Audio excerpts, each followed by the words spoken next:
242 प्रवासी घेऊन जाणारं एअर इंडियाचं विमान अवघ्या 7 ते 8 मिनिटांमध्ये क्रॅश झालं।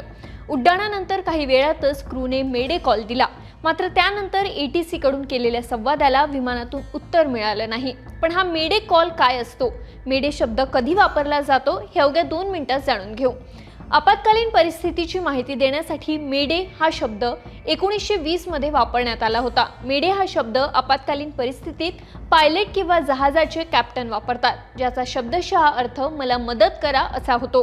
जेव्हा विमान किंवा जहाज धोक्यात असते आणि सर्व प्रवाशांचे जीव धोक्यात असतात आणि या कठीण काळात जर पायलट किंवा कॅप्टनकडे दुसरा पर्याय नसतो, तर ते विमानतळांवर किंवा बंदरावर उपस्थित असलेल्या केंद्रांना आपत्कालीन कॉल फोन करतात। हा फोन येताच पायलट किंवा कॅप्टन प्रथम मेडे हा शब्द 3 वेळा उच्चारतो, जेणेकरून दुसऱ्या बाजूने ऐकणारे लोक सावध होतील आणि त्यानंतर दिलेली सर्व माहिती काळजीपूर्वक ऐकतील।